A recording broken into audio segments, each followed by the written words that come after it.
નમસ્તે વિદ્યાર્થી મિત્રો, હું છું કૃપા પટેલ, પાયોનિયર પ્રાઇમરી સ્કૂલ. આજે આપણે અભ્યાસ કરીશું વિસ્મયકારક સંખ્યા. જુઓ, જે તમારી બુકમાં પેજ નંબર 110 ઉપર આપેલું છે. સાથે સાથે બુક પર ખોલી રાખો. શું છે આપણો નવો મુદ્દો? વિસ્મયકારક સંખ્યા.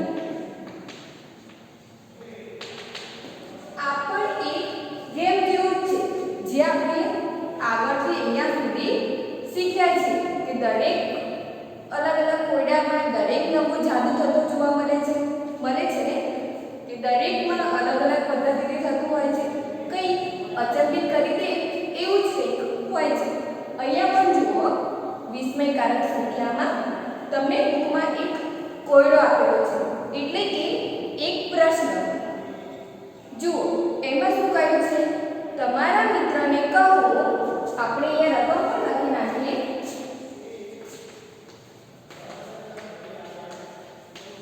તમારા મિત્રને કહો તમારી ઉંમર લખો.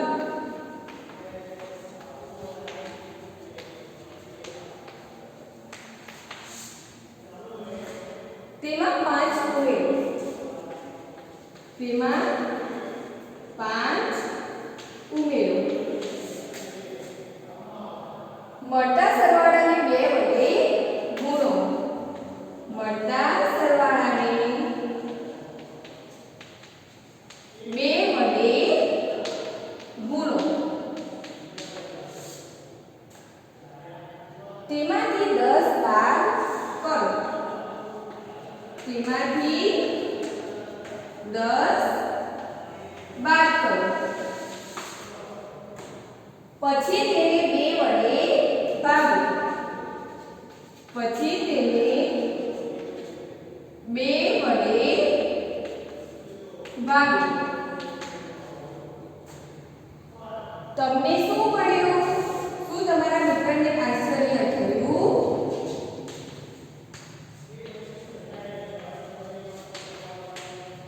તમને શું મળ્યું?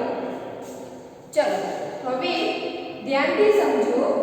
તમારા મિત્રને કહો કે તમારી ઉંમર લખો. તમારા મિત્ર હોય એને તમારે એવું કહેવાનું છે કે તું અહીંયા તારી ઉંમર લખ. ચલો, ત્યારબાદ તેમાં 5 ઉમેરવાના. મળતા સરવાળાને 2 વડે ગુણવાના. તેમાંથી 10 બાદ કરવાના અને પછી તેને 2 વડે ભાગવાના. ચલો આપણે જોતા જઈએ. સૌથી પહેલા મિત્રએ ધારેલી ઉંમર. મિત્રએ ધારેલી ઉંમર જે આશરે 10 વર્ષ. આપણે આશરે લઈ લીધું છે. ચલો, ત્યારબાદ તેમાં 5 ઉમેરો. તેમાં 5 ઉમેરો. શું થશે?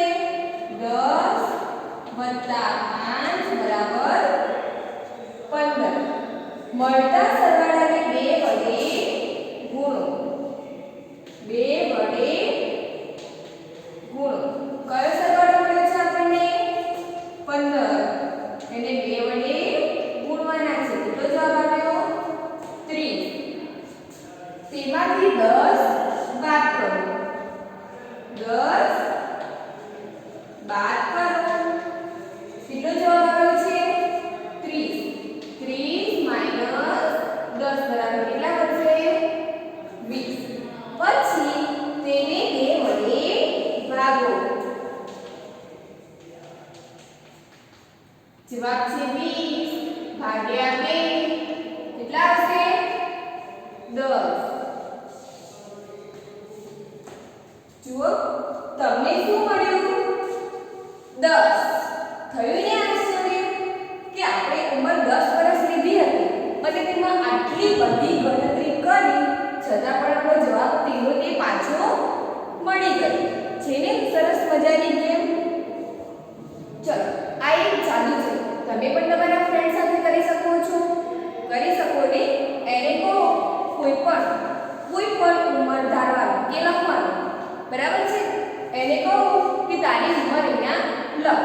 જેમ કે એને 15 વર્ષ લખ્યું હોય તો તમારે આ જ પ્રમાણે કરવાનું છે કે જે છે એમાં 5 ઉમેરવાના, 2 વડે ગુણવાના, 10 બાદ કરવાના અને 2 વડે ભાગવાના.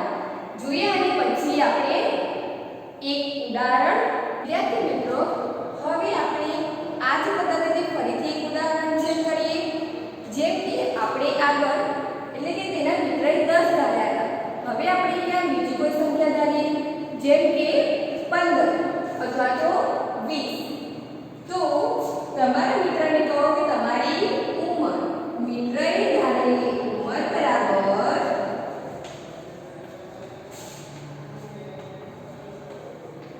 15 વર્ષ. ત્યારબાદ તેમાં 5 ઉમેરો, 5 ઉમેરો તો કે 15 વત્તા 5 બરાબર કેટલા થશે? 20. ત્યારબાદ મળતા સરવાળાને 2 વડે ગુણો, 2 વડે ગુણો તો જવાબ આવ્યો છે તેને જ 2 વડે ગુણવાના છે. 20 ગુણ્યા 2 એટલે કે 40. ત્યારબાદ તેમાંથી 10 બાદ કરો. હવે શું કરવાનું છે? 10 બાદ કરવાના છે તો કે 40 માઈનસ 10 કેટલા થશે? 30. ત્યાર પછી તેને 2 વડે ભાગવાના. 2 વડે ભાગો. ચલો 40 માઈનસ 10 બરાબર 30. હવે જે જવાબ મળ્યો છે તેને 2 વડે ભાગવાના છે. 30 ભાગ્યા 2 એટલે આવશે 15. આવી ગયા જે ધારા હતી? હા આવી ગયા ને? અહીંયા આવી કોઈ પણ સંખ્યા તમે લઈ શકો. વિદ્યાર્થી મિત્રો, હવે વિસ્મયકારક સંખ્યામાં જ આપણે કંઈક નવું જોઈએ. જે પ્રમાણે હમણાં આપણે ઉકેલ મેળવ્યો તે પ્રમાણે તેના જેવું જ બીજું કંઈક. જુઓ, તમારી બુકમાં આપેલું છે તે પ્રમાણે શું કહ્યું છે? કોઈ એક સંખ્યા લો. કોઈ એક સંખ્યા લો. પહેલા હું લખી નાખું છું, પછી આપણે તેને ઉકેલીએ. ત્યારબાદ તેના બમણા કરો.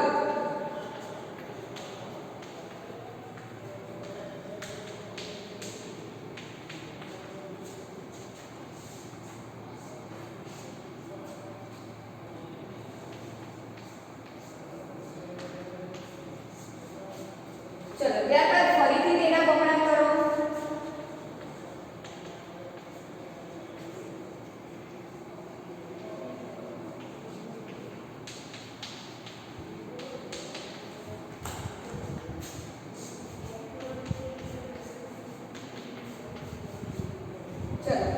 મળતા જવાબમાં તમે લીધેલ સંખ્યા ઉમેરો.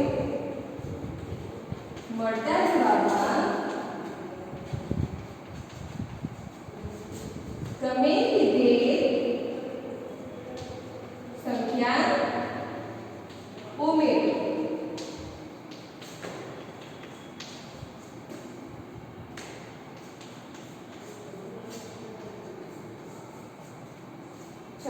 ત્યારબાદ હવે ફરીથી બમણા કરો.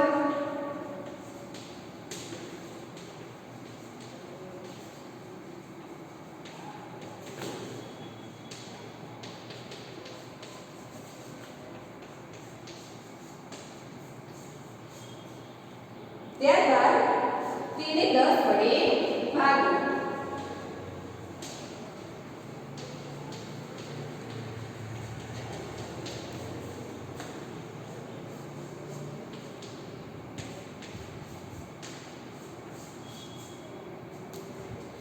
ચલો અહીંયા આપણને જે પ્રમાણે ચોપડીમાં આપ્યું છે તે પ્રમાણે આપણે જેમ લખાઈ દઈએ છે.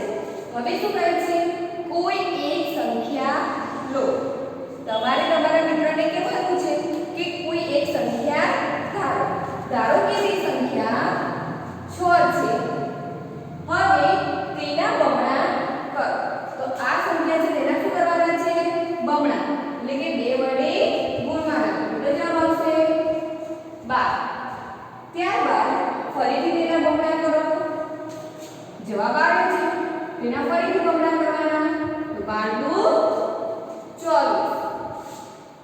મળતા જવાબમાં તમે લીધેલ સંખ્યા ઉમેરો. જે જવાબ મળ્યો છે, કયો જવાબ મળ્યો? 24. એમાં તમે ધારેલ સંખ્યા ઉમેરો. તો 24 + 6 કેટલા થશે? 30. ત્યારબાદ હવે ફરીથી બમણા કરો. તો કે 30 × 2 કેટલા થશે? 60. તેને 10 વડે ભાગો. 60 / 10 જવાબ આવશે 6. જુઓ કેટલી અચૂકની વાત છે. 6 હતા અને જવાબમાં પણ 6 આવી ગયા. જે પ્રમાણે આપણે પ્રોસેસ કરી તે પ્રમાણે જુઓ, આટલું બધું કર્યા છતાં પણ જવાબ કેવો મળ્યો? તેના જેવો જ. છે ને આશ્ચર્યની વાત? પહેલા કરતા પણ આ અલગ છે. જુઓ તો, પહેલા કોઈ સંખ્યા ધારવાની. ધારો કે તમારા મિત્રને કહેવું હોય તો તમે શું કહેશો? ધારો કે તું ગમે તે સંખ્યા ધારી, એણે મનમાં જે સંખ્યા ધારી છે તમારે એમ કહેવાનું છે કે તું એનું રફ કર, એટલે કે એક કાગળમાં ગણતરી કર. ત્યારબાદ એવું કહેવાનું છે કે એક સંખ્યા ધાર, તેને બમણા કર, એટલે કે 2 વડે ગુણ. ત્યારબાદ તેનો જે જવાબ આવે છે તેને ફરીથી બમણા કર. આપણને 2 વખત બમણા કરવાનું કહ્યું છે. જે જવાબ આવ્યો એને બમણા કરવાના, એટલે કે 2 વડે ગુણવાના, અને એનો જે જવાબ આવે છે એને 2 વડે ગુણવાના છે. પછી મળતા જવાબમાં તમે ધારેલ સંખ્યાને ઉમેરવાની છે. કે તને જે જવાબ મળ્યો છે હવે તેમાં તે જે સંખ્યા ધારે તે ઉમેરી લે. તો એની અંદર એક સંખ્યા ઉમેરી લેશે. ત્યારબાદ જે જવાબ આવે છે તેને બમણા કરવાના, એટલે કે 2 વડે ગુણવાના છે. અને ત્યારબાદ જે જવાબ આવે છે તેને 10 વડે ભાગવાના છે. આપણે શું યાદ રાખવાનું છે? આ રીત. અને એને કહેવાનું છે કે તું આ પ્રમાણેની સંખ્યા નક્કી કર. ચલો, ધારો કે આપણે અહીંયા બીજી કોઈ સંખ્યા ધારીએ કે કોઈ એક સંખ્યા લેવાની છે, અને ફરીથી આપણે બીજું ઉદાહરણ સમજીએ તો શું જવાબ આવશે તે પણ આપણે શોધીએ. ચલો, ધારો કે તે સંખ્યા કઈ છે? 8 કે 10 લેશું? હા, ચલો, તે સંખ્યા 8 છે. તેના બમણા કરો તો 8 × 2 = 16. ચલો, ત્યારબાદ જે જવાબ આવે છે તેના ફરીથી બમણા કરો તો કે 16 × 32. ત્યારબાદ મળતા જવાબમાં તમે લીધેલ સંખ્યા ઉમેરો. તો 32 અને આપણે લીધેલ સંખ્યા કઈ? 8. તો એમાં ઉમેરીશું આપણે 8, એટલે જવાબ આવશે 40. હવે તેના ફરીથી બમણા કરો તો કે 40 × 2. અહીંયા નિશાની પણ ખાસ ધ્યાન રાખવાની છે. મેં તમને અહીંયા સરવાળાની નિશાની આપી હોય તો તમારે બમણા કરવા માટે શું કરવું પડે? આને આ સંખ્યા અહીંયા ફરીથી લખવી પડે. પણ મેં અહીંયા ગુણાકારની નિશાની કરી છે. ગુણાકારની નિશાની કરી હોય તો એના બમણા કરવા માટે એને 2 વડે ગુણવા પડે. ચલો, અહીંયા પણ બમણા કરવાના છે કે 40 × 2 = 80. હવે એને 10 વડે ભાગવાના છે. 80 / 10 = 8. થયું સરસ મજાનું. ચલો, હું તમને જે પ્રમાણે કહું છું એમ ધારો કે મેં અહીંયા સરવાળાની નિશાની કરી હોય, અહીંયા મેં સરવાળાની નિશાની કરી હોય અને અહીંયા એવું કહેવામાં આવે કે તેના બમણા કરો, તો તમારે અહીંયા શું લખવું પડે? 2 ની જગ્યાએ 8. જો સરવાળાની નિશાની કરી હોય અને તમારે એના બમણા કરવા હોય તો તેની તે જ સંખ્યા તમારે ફરીથી લખવી પડે. એટલા માટે તમારે નિશાની પણ ધ્યાન રાખવાની છે. તમારી બુકમાં તમને નિશાની પણ આપેલી છે, બરાબર છે ને? દરેક વસ્તુ, ખાસ કરીને ગણિતમાં ચિહ્નોનું ખાસ ધ્યાન રાખવું પડે છે. તમે એક્ઝામમાં પણ આમાંથી જ ભૂલ કરો છો કે સરવાળાના દાખલા આપ્યા હોય, મિક્સ દાખલા આપ્યા હોય, એમાંથી સરવાળાના ગણવાના હોય, બાદબાકીના ગણવાના હોય, તો તમે એમાં નિશાની જોતા જ નથી. બસ પહેલો દાખલો જોયો કે તે સરવાળાનો છે તો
3 2 1 આ પ્રમાણે અને નીચે જુઓ 5 પછી શું આવે 4 3 2 1 આ બાજુ પણ 4 3 2 1 આ પ્રમાણેની સંખ્યા બનશે ત્યારબાદ તેના જવાબમાં જુઓ 1 1 1 વધતા જ જાય છે તો અહીંયા 4 વખત 1 લખશું ગુણ્યા 4 વખત 1 એટલે કે 1111 ત્યારબાદ 11111 ગુણ્યા 11111 તો કે આ પ્રમાણે આપણે પેટર્ન આગળ વધતી જશે હવે આપણે અહીંયા ચેક કરી લઈએ 1 ગુણ્યા 1 એટલે આપણને ખબર જ છે 1 થશે આ અને આ ચેક કરી લઈએ કે શું અહીંયા ગુણાકારનું નિશાન કર્યું છે તો આ બંનેનો ગુણાકારનો જવાબ જ આવે છે કે કેવી પેટર્ન બનતી જાય છે કે પછી આ સંખ્યા શા માટે અહીંયા લખી છે ચલો ચેક કરીએ આ બંનેની વચ્ચે શેનું નિશાન છે ગુણાકાર તો એનો મતલબ કે આ બંનેનો ગુણાકાર જ કરેલો હોય તો જુઓ 11 ગુણ્યા 11 સૌથી પહેલા આપણે શું મૂકી દઈશું 1 એકા 1 1 એકા 1 ત્યારબાદ અહીંયા 1 એકા 1 1 એકા 1 ચલો એનો સરવાળો કરીએ 0 વત્તા 1 એટલે 1 1 વત્તા 1 એટલે 2 1 વત્તા 0 એટલે જુઓ 121 આવ્યા અને પેટર્ન પણ કેવી બની છે વચ્ચે સંખ્યા એની બાજુ સેમ ટુ સેમ સંખ્યા એટલે કે આ બાજુ પણ અને આ બાજુ પણ ચલો ત્યારબાદ અહીંયા જોઈએ 111 ગુણ્યા 111 ચલો અહીંયા એકમ દશકની શું નીચે એકમની શું 3 અંકના હોય એટલે આપણે આ વસ્તુ કરીએ છીએ ચલો 1 ગુણ્યા 1 એટલે 1 1 એકા 1 1 એકા 1 ત્યારબાદ અહીંયા 1 એકા 1 1 એકા 1 1 એકા 1 ચલો ત્યારબાદ નીચે અહીંયા કશું નથી લેશું 1 એકા 1 1 એકા 1 1 એકા 1 અહીંયા નથી એટલે આપણે શું મૂકીશું 0 વત્તા 0 વત્તા 1 એટલે 1 0 વત્તા 1 વત્તા 1 એટલે 2 અહીંયા 3 2 1 જુઓ તો થયો સરસ મજાનો સરવાળો અને બનતી પેટર્ન આવડશે આ જ પ્રમાણે તમે આગળ વધારતા જશો તો શું આવશે અહીંયા 6 લેશો તો આવશે 5 4 3 2 1 તે જ પ્રમાણે અહીંયા 5 4 3 2 1 અને જવાબમાં 5 1 છે એની જગ્યાએ આવશે 6 1 ગુણ્યા 4 એટલે કે 6 વખત 1 6 વખત 1 હોય તો શું થશે 1,11,111 બરાબર છે તો આ પ્રમાણે તમારે પેટર્ન પછી વધારે પૂર્ણ કરવી હોય તો તમે કરી શકો છો ત્યારબાદ તમારી બુકમાં એવું આપ્યું છે કે વિસ્મયકારક સંખ્યાને તમારે જાતે બનાવવાની છે જે પ્રમાણે હમણાં આપણે 8 વાળી સંખ્યા બનાવેલી છે તે પ્રમાણે પણ બનાવી શકો કે તેને 2 વડે ગુણો ફરીથી એને 2 વડે ગુણો આપેલી સંખ્યામાં જે પ્રમાણે કહ્યું છે તે પ્રમાણે કરતા જાઓ અથવા તો એના પણ પહેલા મેં જે પ્રમાણે ઉદાહરણ આપ્યું છે તે પ્રમાણે તમારે 2 વિસ્મયકારક સંખ્યા શીખવાડી છે તમારે તે બંનેમાંથી જે પણ સરળ લાગે અને તમે જે મજા આવે તે કરી શકો છો આવા દાખલાની વધારેમાં વધારે પ્રેક્ટિસ કરો જેથી તમારો જાદુ પણ એકદમ ઝકાસ થાય અને તમે બીજાને સારી રીતે